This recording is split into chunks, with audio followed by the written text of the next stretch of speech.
Hello, everyone, and welcome to Global Communication One. It is May 1st, 2025, as I sit here recording this makeup lecture. Today, I'm going to be talking about narrative essays, how to look at an important event in your life and write about it in an organized, coherent fashion. So let's get started. Let me just quickly bring up my PowerPoint and we shall begin.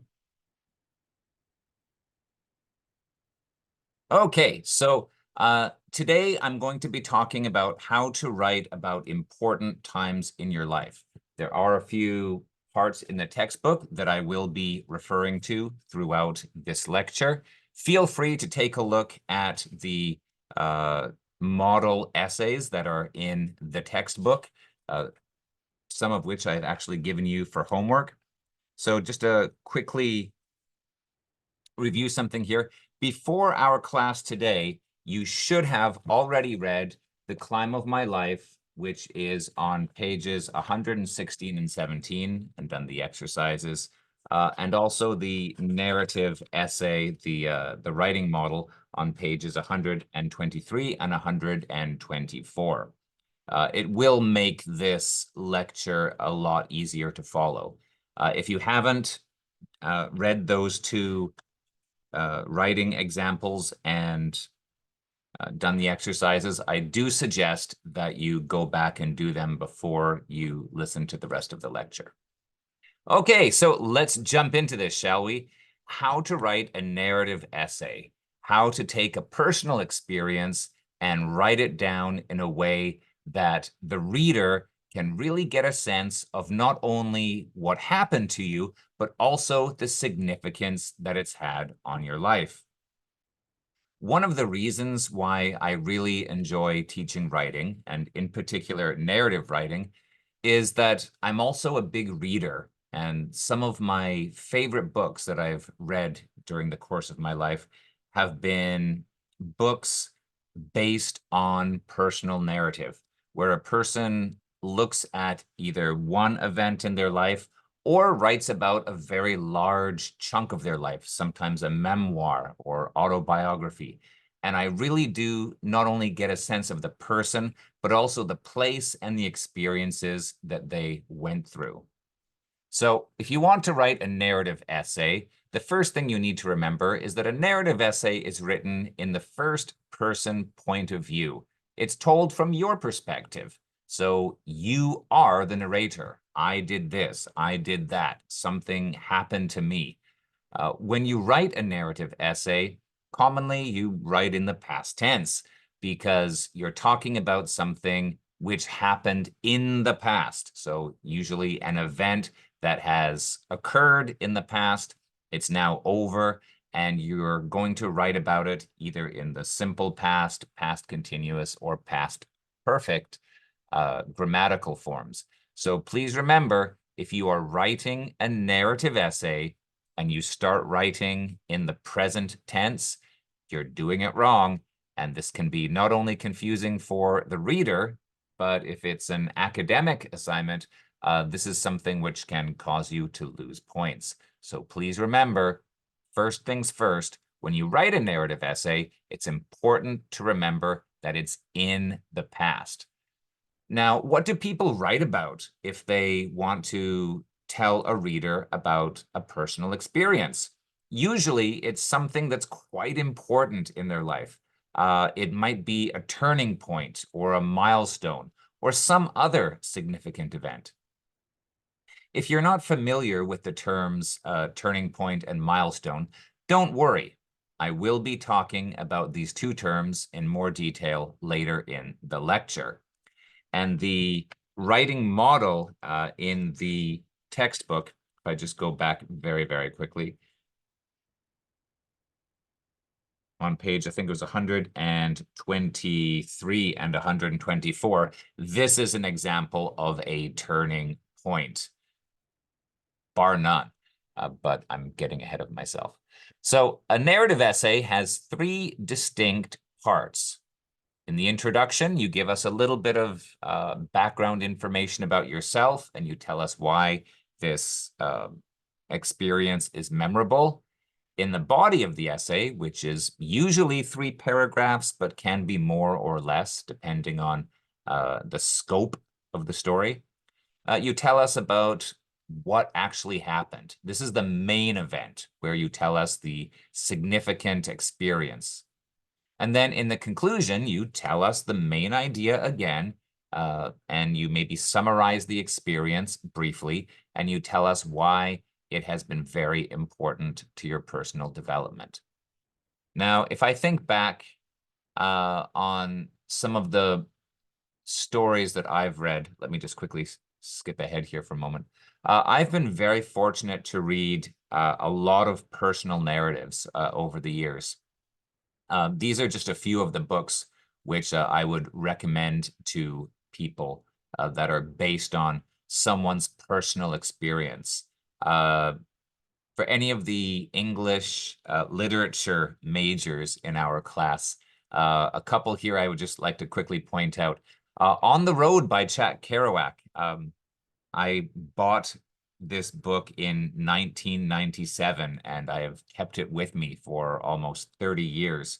It's been one of the most, I guess, important books that I've read in my life.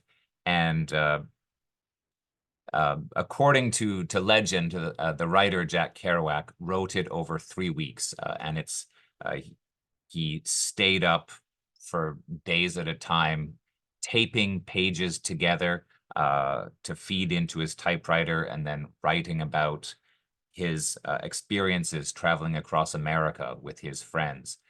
Another one, I Shall Bear Witness by Victor Klemperer. I have not read these diaries, but it's definitely on my bucket list. This is the story of a Jewish professor in Germany during the 1930s and 1940s when the Nazi regime was in power. And at the beginning of his diary in 1933, Adolf Hitler and the Nazis have just assumed power, and the writer of the diaries, Victor Klemperer, he doesn't really like them, of course, and his German friends tell him, "Oh, don't worry, I'm sure these Nazis will not be in power too long, and they will, be forgotten about quite quickly." Now, as the reader, you know that things are going to get worse, get much worse. All of these laws against the Jewish people are going to be brought in. There's the Holocaust, there's World War II, and all of the horrors that entailed. But because it's written in a diary form, you know more than what the reader or what the writer knew at that given point. So it's someone that once read this book, I Shall Bear Witness, said, if you start reading it, don't start reading it before you go to bed, because you'll probably stay up all night reading it. There are a number of other books here which I could also recommend, which have been quite influential as well.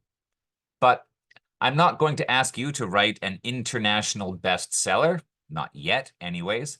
Let's just very quickly take a look at the basic structure for a narrative essay.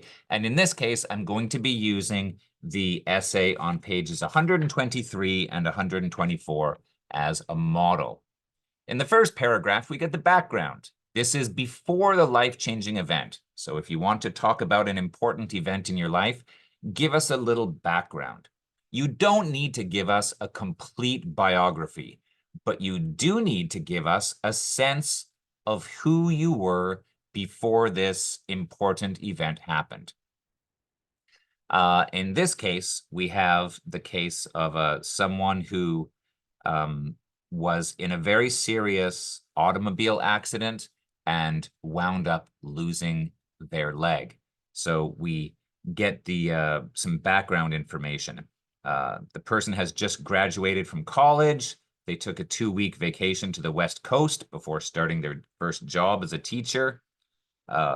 This writer went with their friend on a road trip, and it was on their 3rd day when they had this horrible accident.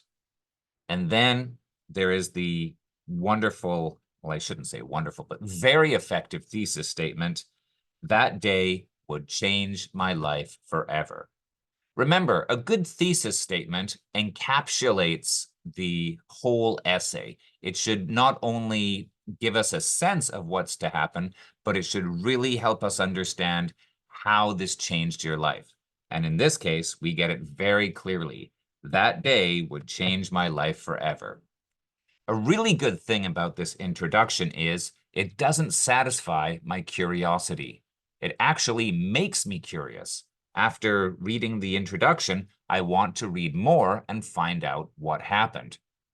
Remember, as a writer, you don't want to satisfy the reader in the introduction. You want to pique their interest. And when I say pique, that's P-I-Q-U-E. Pique their interest. You don't want to satisfy them. You want to draw them in. Then in the second paragraph, we have the aftermath of this life-changing event. So now we are with the narrator in the hospital, and they realize that their leg has been amputated as a result of the traffic accident, and now their life has changed forever. And then in the next couple of paragraphs, we see how the person spends the next 10 or 12 months. They learn to walk again. They slowly start to begin a new life. The person begins, training for this race in Central Park in New York City. And this gives us a sense of the person trying to rebuild their life. They've lost their leg, but they're trying to show that they're still the same person. And then in the conclusion, we get one of the final time clauses in this essay. It's now a year later, and I acknowledge that my life has changed, but I'm still the same person inside. So the person acknowledges that their life has definitely changed forever, but the important thing is they've been able to maintain a sense of self. Okay, now, very quickly, I want to make a note about turning points and milestones. When people write a narrative essay, they often write about significant events in their lives, things that changed their life in some way or defined a particular part of their life in some way. And we'll often get this with turning points and milestones. Now, a milestone, I'll just read here from the definition. It's an action or event marking a significant change or stage in development or accomplishment. Turning point is a time at which a decisive change in a situation occurs, especially one with beneficial results. The term milestone comes from, I think, the Roman Empire. I could be sure. I could be wrong. But I do believe back in the Roman Empire, a long, long time ago, the highways would be marked with these stones every mile. So every mile, there would be a rock by the side of the road, a big stone. And you could count these stones and calculate how many miles you had traveled along the road by counting them as you went along. Each stone, therefore, held a certain significance. It marked a certain stage of distance, I guess, that you had traveled. When we talk about milestones in life, these are either events or accomplishments that show you have developed in some way. If you think of your life as a road, there are certain parts in the road that are more significant than others, and they show how you've changed. That would be a milestone. A turning point, on the other hand, is when your life is going in one direction and then something happens and then changes it, especially one with beneficial results. But not always. Turning points can also be negative. If something happens and your life then goes down a very negative path, that could be provoked by a turning point too. So just to give you a few examples of common milestones, because there are some milestones that most people share. The first steps, I mean, learning to walk, that's a developmental milestone. So learning how to walk, your first steps. Learning how to talk, speak your mother tongue, your first language. Graduating from elementary school, middle school, high school. These are all milestones that most people will experience in their lives. Your first boyfriend or girlfriend, your first kiss, becoming an adult, getting your first job, your first paycheck.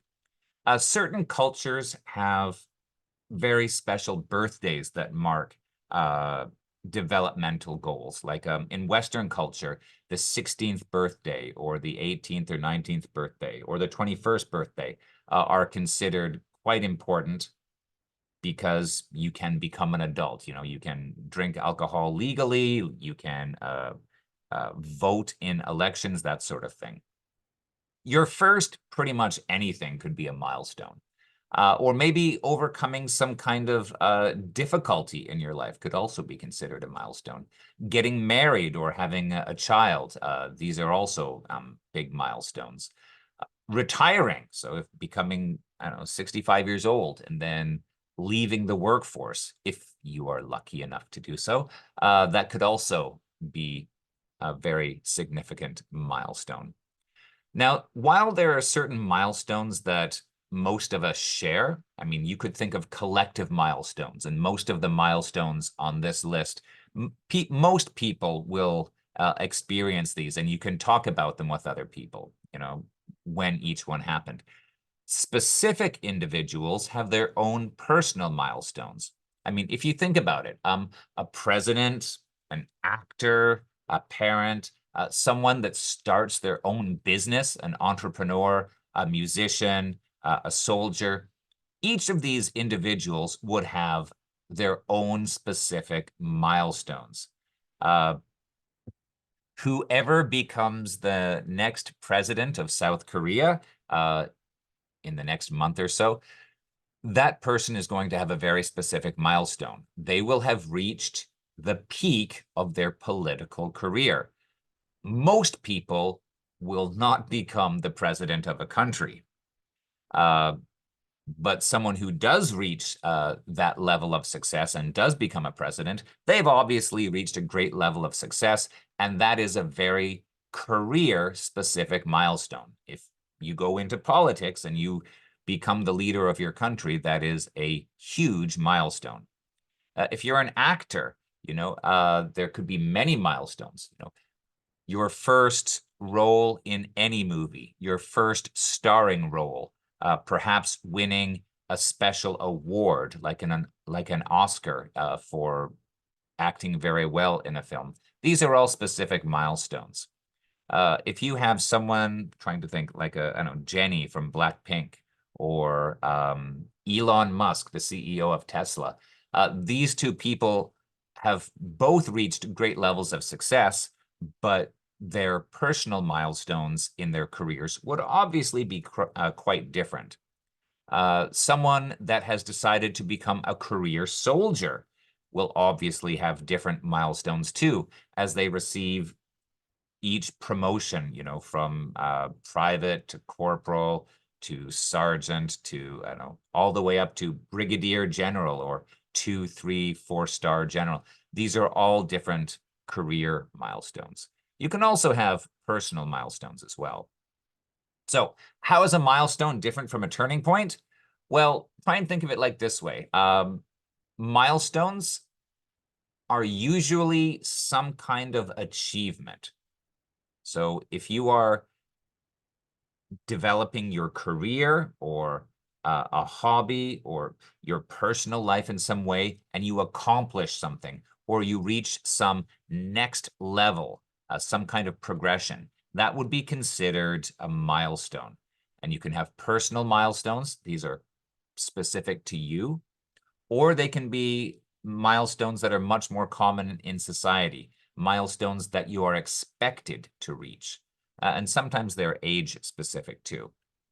A turning point, however, this is when there's a time in your life when something that's very decisive happens, or something that's very important. It signals a long-term significant change. It can be positive or negative. And I notice, I make a note here that it's not an achievement or accomplishment unless that somehow changes your life. Sometimes your life will change and it can be very dramatic. In the example in the textbook, somebody loses their leg in a traffic accident. That is obviously a turning point, and it's evident. The person wakes up in the hospital, their leg is gone, and they understand immediately that their life has changed. Sometimes turning points can be much more subtle. I'll just give you a personal example from my own life. In the fall of 1999, actually, I guess I shouldn't call it the fall. I should call it the spring, because it's fall in the northern hemisphere, but it was summer in the southern hemisphere where I was. In September, October 1999, I was living in Sydney, Australia, very close to the Sydney Opera House, actually. And living in Sydney was very expensive. So I was living in a one-bedroom apartment with 3 other people. Very, very small, very limited personal space. And the 3 roommates were Korean. This was my first experience with Korean culture and learning about how Koreans think and act quite differently from people that I grew up with in Canada. So I was living in this one-bedroom apartment with 3 Korean roommates, 2 guys and 1 girl. And one day, the girl was very sad because her boyfriend, who was English, had gone back to his home country, and she wanted to write him an email. She was writing it out by hand first, so she's writing this letter by hand. And I wasn't busy that day, and I saw her writing, and she asked me if I could help her. So I sat down and I helped her correct her letter, and I fixed a few spelling mistakes, and I gave her some advice on a couple of idioms and a few other things. And after I finished helping her, she said, "I think you would be a really good English teacher." And I was quite surprised because this was something that had never occurred to me before. I hadn't even gone to university at that point. And I didn't realize it at that moment, but I had just reached a turning point in my life. Eventually, I would go back to school, get a degree, and then come to Korea as a teacher, and I've now been here for the last 20 years of my life. If I want to tell someone why I came to Korea, I have to go back to that first moment when I was sitting helping that girl, my roommate, in the apartment in Sydney, correct her letter, and her looking at me and saying, "Stephen, I think you would be a good English teacher." I didn't realize it at the moment, but the course of my life had just changed and would never be the same. So here are some examples of turning points. Sometimes it's meeting someone who changes your life. Just to give a very quick Korean example, the former president, Moon Jae-in, became involved in politics as a result of meeting also former president Roh Moo-hyun, and that changed his life. I don't think Moon Jae-in had considered a career in politics before then, but meeting President Roh Moo-hyun changed his life. That was a turning point. Maybe starting a new hobby that changes your life significantly. That could be a turning point. Making any kind of decision that changes your life. I'll just give you a quick negative example here. Most people, I think everybody knows, the actor Robert Downey Jr. Now, Robert Downey Jr. has had a very long career in films, going back to the 1980s. But he went through a very dark period of his life due to alcohol and drug addiction. And I'm sure that you could go back into his youth and find the time when he first started using drugs. And he probably didn't know it, but his life was about to take a very self-destructive, very negative, almost career-ending and life-ending turn. And it took many years for him to overcome his addiction and deal with his problems. But getting involved with drugs was definitely a turning point in his life. Going through any kind of life-changing experience can be considered a turning point. Some people have a religious experience. For example, maybe they don't believe in God, but then they have a near-death experience, or they believe they have a encountered God in some way, and suddenly they become very religious. This could also be considered a turning point. Now, different people would have different milestones and different turning points in their life. If we were having a class right now, I would put you into groups and then ask you to think of a well-known person, perhaps living or dead, and then make a list of turning points and milestones. Now, because we're not doing this in class, this is just an online lecture, I would like you to try and spend a moment as you're listening to me blabber on. Think about somebody that you know through social media or film and TV, maybe a famous person, maybe a movie star, maybe a K-pop star, maybe a famous athlete, a successful business person, or a world leader. Try and think of 3 milestones that that person has had in their life. You know, 3 major accomplishments on their road to success.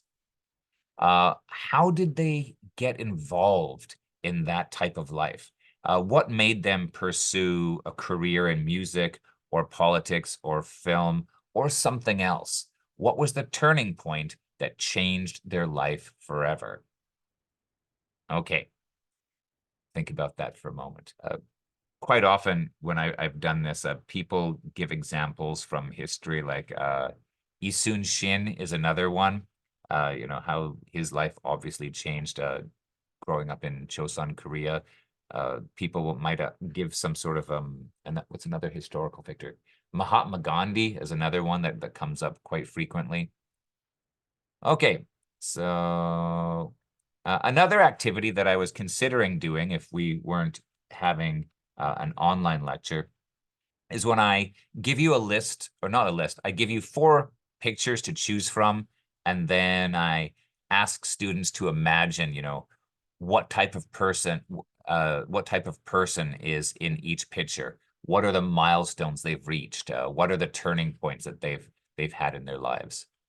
So we're not going to do this now, but just think about it as a personal mental exercise. Like, look at these 4 pictures, for example. If you look at the woman in the corner, this is a young Asian woman who's a police officer in the United States.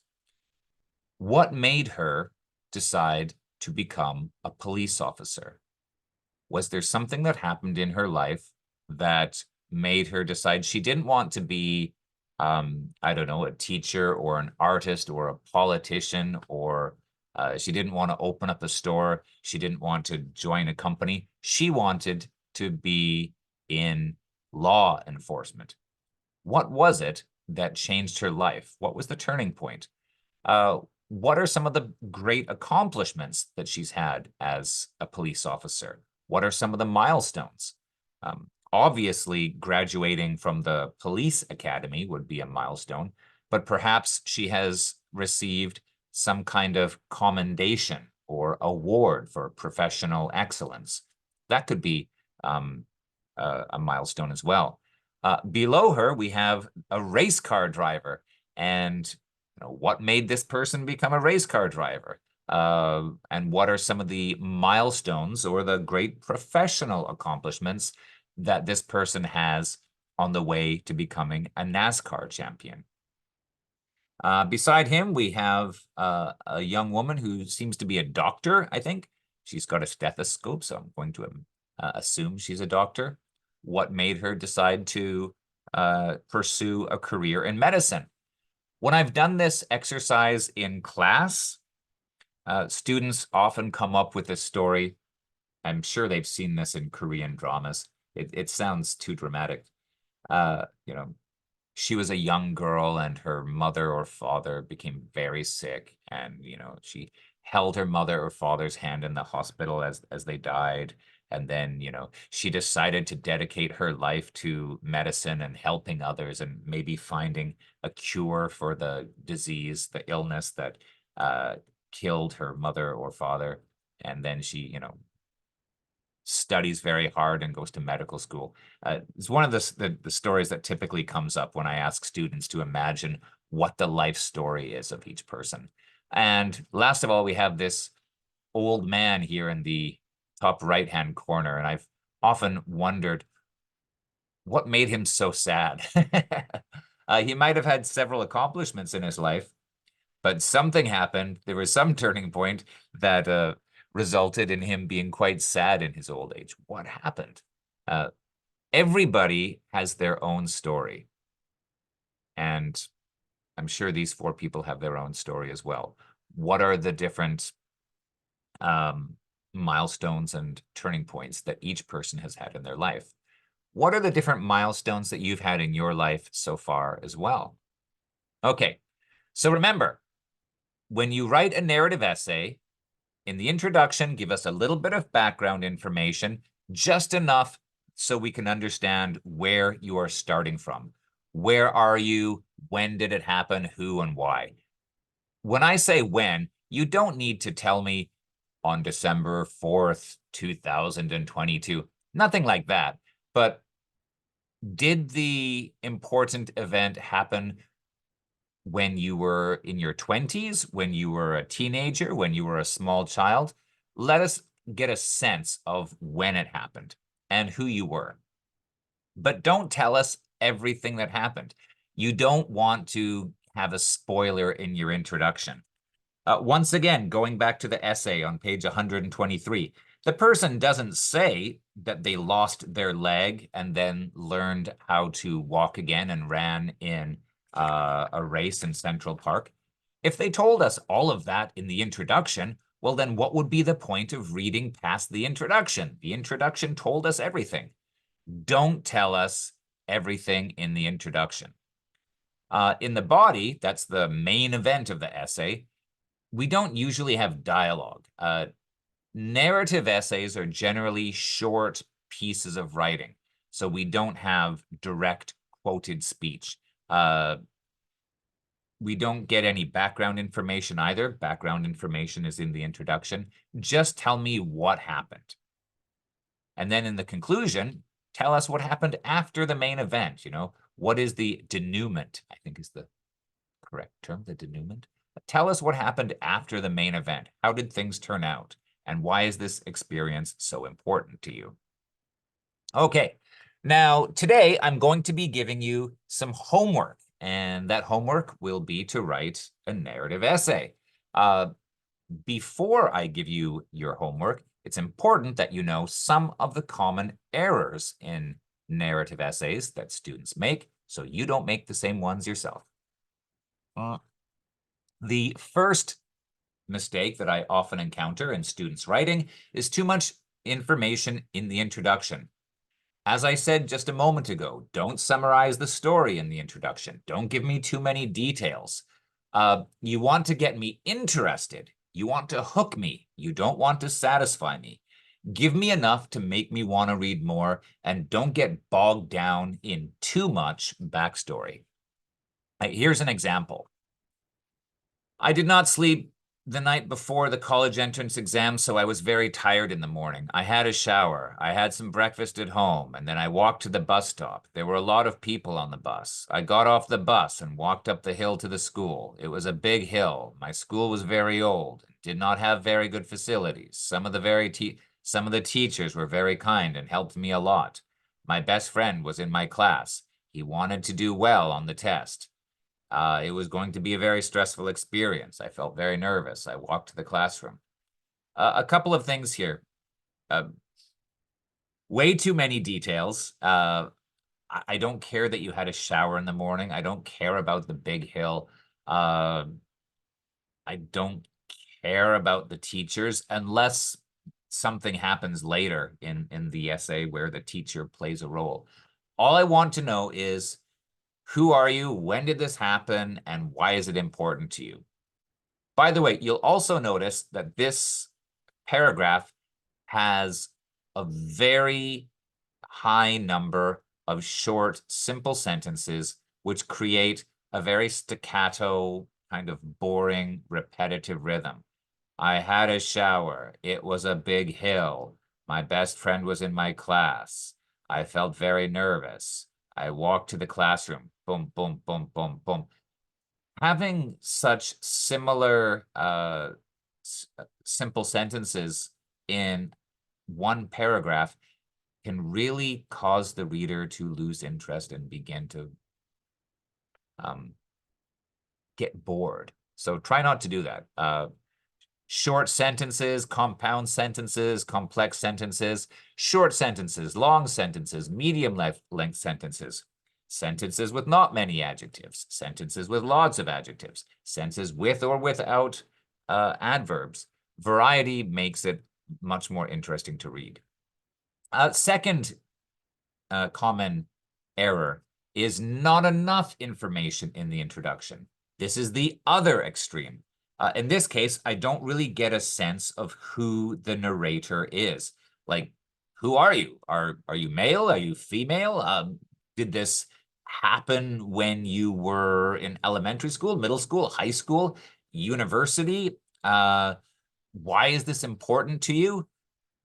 If I don't understand why it's important to you, then how can I get interested in the essay? Let's say, for example, if you decided to write a narrative essay about going to Kapyong with your family and going bungee jumping, okay?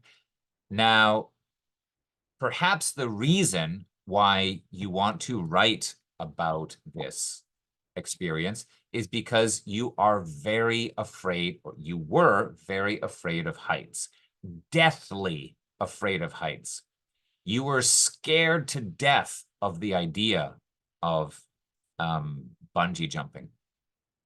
Well, that kind of information is very important in the introduction, because if I don't understand that you're very scared of heights, I'm not going to understand why you going to Kapyong with your family and going bungee jumping was very significant. If there is a detail that will help me understand the significance of the experience before you tell me the experience, please put it in the introduction. That way I know why it's important. Here are a couple of great introductions from students at Sogong University that have given me some wonderful writing in the past, and I have obtained their permission to use their writing here. Number 1. On a cold November morning, I was sitting in a classroom full of students. All of them were extremely anxious. I was no exception, and my legs were shaking. The college scholastic ability test was just about to start. I waited for the bell to ring. I had been preparing for this day for a whole year, and the only thought that filled my mind was that I must get a good grade on this exam.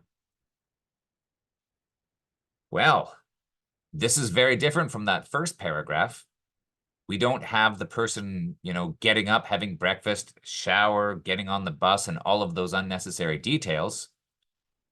I understand very quickly that it's the student's senior year of high school. It's November.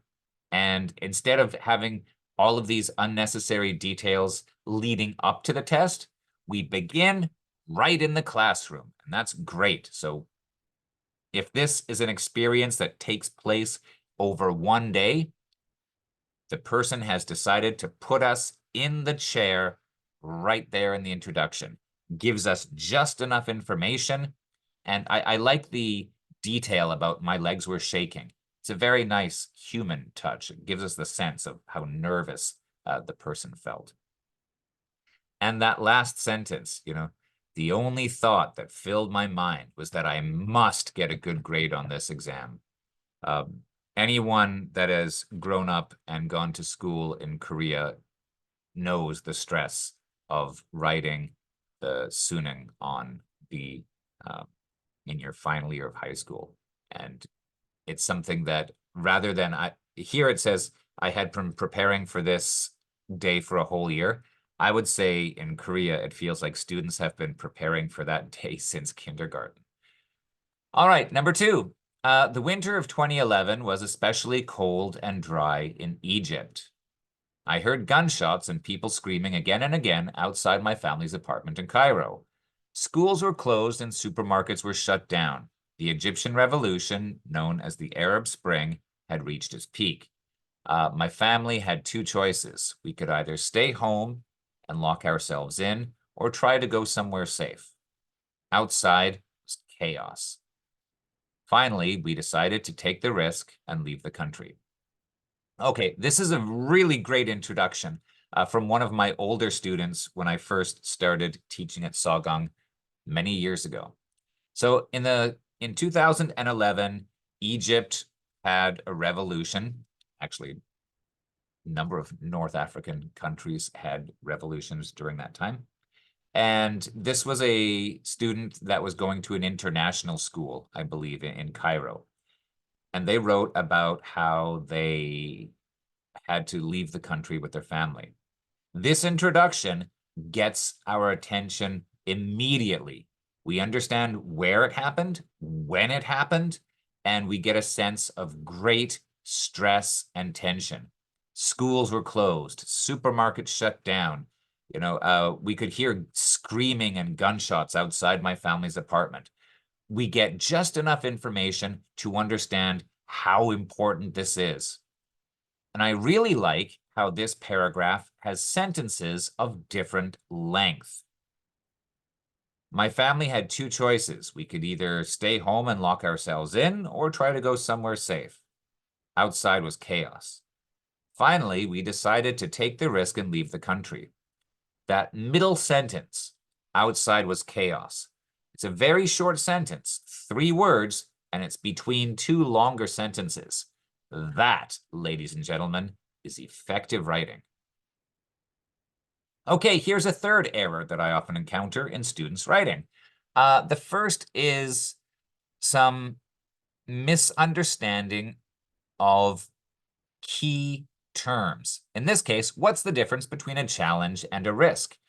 If you decide to write about the greatest challenge that you've ever faced or the greatest risk that you've ever taken, then you have to understand what it means to take a risk or face a challenge. When you take a risk, you voluntarily put yourself in a situation that involves some kind of danger because you hope to gain some kind of benefit. Let's say, for example, you go to a casino and you bet all of your money on the roulette wheel. There's red and black. You've got a 48% chance of winning because of the double zeros. That's taking a risk. You hope to get some kind of benefit, winning money, but you're putting yourself in some kind of danger. There is financial danger. You could lose money. If you do some kind of extreme sport, that's taking a risk because there is a health risk. You could get injured or even die. If you go up to the girl or guy that you really like and you ask them out on a date, that's a social risk. You risk rejection or embarrassment or something like that. Those are examples of taking a risk. A challenge, however, is just to prove that you can do something. Quite often, challenge is personal. I mean, someone can challenge you to do something, but in many cases, people have a personal challenge. And the accomplishment is actually the reward. So maybe the person wants to complete a marathon or a triathlon or do some kind of test until the end. I'm going to do this until the end. That would be a challenge. Just to give you a very famous example, one of the most well-known movies from the second or the last quarter of the 20th century, came out in 1977 or 78, I think, was the movie Rocky, starring Sylvester Stallone. It's about a down-on-his-luck boxer who wants to fight the heavyweight champion of the world. He doesn't even necessarily have to beat the heavyweight champion of the world. Just he's a very poor fighter, and when I say poor, like he has no money. He's not famous. He's living in a very poor part of town. He just wants to prove to himself that he can actually do it. I want to fight 10 rounds with the heavyweight champion of the world. I want to go the distance. That's a challenge. Challenges often include some kind of competition. It could be against another person. It could be against nature. You know, when people trying to take an expedition to the North Pole, you know, you're fighting against the elements. That's a challenge as well. Or maybe against your own abilities. You're trying to prove that you can do something. A lot of challenges will include an element of risk, but the motivation is different. Okay, here's another one. Sometimes I've asked students to write about a funny incident. Please tell me about something funny that happened to you. And then the person writes about something interesting that happened to them. And I think this could be a mistranslation, because I think in Korean, if you say like Jamie Isoyo, that can be funny or interesting depending on the context. But in English, if you are asked to write about something funny, there must be something humorous about it. There must be something ha-ha. There must be this laughter element in it. The memory should make you laugh for some reason. Something could be enjoyable, something could be memorable, something could be interesting, but that doesn't mean that it's funny. If you're going to write about something funny, there has to be an element of humor in it. I should read it and be like, I can see how this was funny. Maybe it was embarrassing in some way, but there's a sense of laughter in it. It was foolish, it was absurd, it was ridiculous, but it was humorous. Please remember, that's very different from saying something that was enjoyable. If you went on vacation somewhere and you had a good time with your family, that was interesting, but it wasn't funny. All right, so I'm just about ready to give you your homework. I hope you found this lecture interesting. Who knows, maybe the next great writer could be somewhere out there in our classroom. If anyone out there does wind up publishing their own story or book or collection of books in the future, please don't forget your professor, Stephen John Barnard in Sogang University, who gave you this little lecture on how to write a narrative essay. But before that, time for some homework. So what I'd like you to do for homework is to write a 5-paragraph narrative essay, and I'm going to say about 500 words. About 500 words.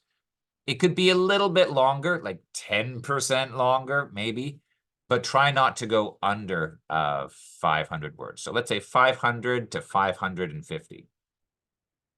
If you go under that, there will be a penalty. If you go over that, there will be a penalty.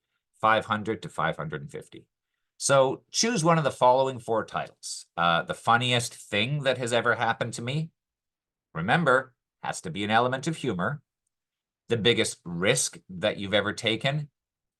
And unless there is some significant risk, like I had one student, he wrote about how he stayed up all night playing video games in a PC room rather than studying for his college entrance exam. Yeah, that is a risk, but because you're risking failing the exam, but it's basically just foolish behavior, and I wouldn't really consider that a risk as I've defined it here. Taking a risk is when you do something that puts you in some kind of danger because you want to get some kind of benefit. There's a risk to benefit ratio going on. People, I will take this risk because I want something good to happen. If you write about a risk, I want you to talk about whether it's some kind of financial danger, social danger, or maybe a health risk, something like that. And if you don't have an experience like that, well, then it's probably best to choose a different topic. The biggest obstacle I have ever overcome. So this is often related to a challenge. When people are trying to accomplish something, there is an obstacle in their way, something that is preventing them from accomplishing what they want. And It can be a great challenge, actually, to overcome these obstacles. So this is kind of like asking, what's the biggest challenge you've ever faced? Or I wrote here, a day that changed my life forever. If something happened to you which you feel has had a very significant long-term influence on your life, you feel free to write about that. I think this would be close to, I guess, a turning point, if you were to write about a turning point in your life. So here's what I'd like you to do. Please write the essay, and then when I say upload it to Cyber Campus, I mean basically copy and paste it. I'll put the page open on Cyber Campus assignments. Please do not attach a separate file. Just copy and paste into the box. Please do not attach a file. Every time there's a couple of students that attach files, I will assign a penalty. I'll give you a penalty if you attach a file. No MS Word, no Hangul Word. Please just copy and paste. Okay, and also, of course, don't forget the homework that I also gave you. This is to finish reading The Climb of My Life. That's on page 116 and 17. And then the exercises, B, C, D, E, and F. And then the writing model that I've got here on page 123 and 124. And then exercise B, which is questions 1 to 5. That you will take a picture of and then upload to Cyber Campus assignments. I will have a separate space for that. Please do both of those before the beginning of our next class. So enjoy the long weekend and the holiday on Monday and Tuesday. I look forward to seeing everybody next week. All right, thank you very much. I'll see you next week.